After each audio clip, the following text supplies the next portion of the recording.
রাজ্যের স্কুল শিক্ষা ক্ষেত্রে দীর্ঘদিনের টানাপোড়েন ও ফাইল জটের এবার অবসান ঘটতে চলেছে।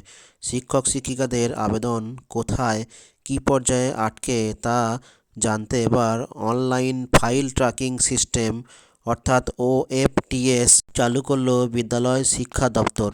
শুক্রবার এক্স হ্যান্ডেলে পোস্ট করে একথা জানান রাজ্যের শিক্ষামন্ত্রী ব্রাত্য বসু। এই ওয়েব বেসড সিস্টেমের মাধ্যমে জেলা বিদ্যালয় পরিদর্শকের কার্যালয়ে জমা হওয়া বিভিন্ন আবেদনের নিষ্পত্তি প্রক্রিয়া আরও স্বচ্ছ ও সময়োপযোগী হবে।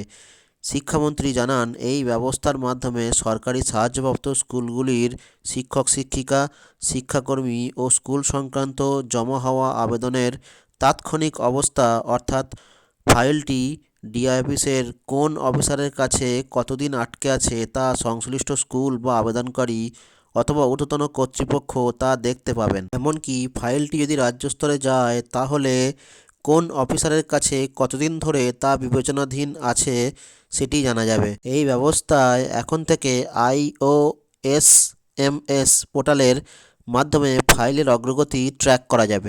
এদিন স্কুল শিক্ষা কমিশনার সমস্ত জেলা বিদ্যালয় পরিদর্শক সেকেন্ডারিকে এই ব্যবস্থা কার্যকরী করার নির্দেশ দিয়েছেন। এবার কোন পদ্ধতিতে হবে সম্পূর্ণ প্রক্রিয়াটি সেটি দেখে নিই। এখানে পুরো প্রক্রিয়াটি এই অর্ডারে 1-2 করে 11টি পয়েন্টে স্টেপ বাই স্টেপ দেখানো হয়েছে। প্রথমে প্রধান শিক্ষকরা অনলাইন ট্র্যাকিং সিস্টেমে পেনশন বাদে অন্যান্য আবেদন ডিআই অফিসে রিসিভিং সেকশনে হার্ড কপি জমা দেবেন।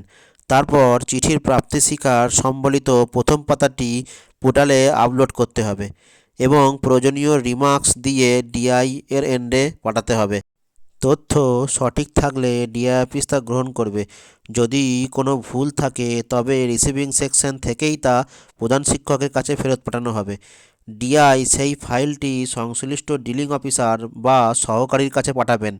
পোর্টালেও সেই মুভমেন্ট দেখা যাবে। অফিসার তার সিদ্ধান্ত ফাইলে নথিভুক্ত করবেন। সিদ্ধান্ত গ্রহণের পর ডিলিং অফিসার নিষ্পত্তির চিঠিটি পোর্টালে আপলোড করবেন এবং ট্র্যাকিংটি প্রধান শিক্ষকের কাছে ফেরত যাবে। যদি ফাইলটি বোর্ড, কাউন্সিল বা এসএসসিতে পাঠানোর প্রয়োজন হয় তবে চিঠির কপি আপলোড করে ট্র্যাকিং বন্ধ করা হবে। আর যদি উচ্চতর অনুমোদনের জন্য বিকাশ ভবনে পাঠানোর প্রয়োজন হয় তবে সংশ্লিষ্ট ফরওয়ার্ডিং লেটারটি পোর্টালে আপলোড করে বিকাশ ভবনের লগইনে পাঠিয়ে দেওয়া হবে। এই নতুন ব্যবস্থার ফলে এখন থেকে প্রধান শিক্ষক বা সাধারণ শিক্ষকরা ঘরে বসেই জানতে পারবেন তাদের আবেদনটি কোন টেবিলে বা কোন অবস্থায় রয়েছে। এই ট্র্যাকিং ব্যবস্থার ফলে নিঃসন্দেহে প্রশাসনিক কাজে স্বচ্ছতা ও গতি দুই বাড়বে বলে আশা করা যাচ্ছে। আপনাদের মূল্যবান মতামত অবশ্যই কমেন্ট বক্সে লিখে জানাবেন এবং ভিডিওটিকে প্রচুর পরিমাণে লাইক এবং শেয়ার করবেন এবং যারা এখনও চ্যানেলটিকে সাবস্ক্রাইব করেনি তারা প্লিজ চ্যানেলটিকে সাবস্ক্রাইব করে দেবেন এবং পাশে থাকা বেল আইকনটি প্রেস করবেন। ধন্যবাদ।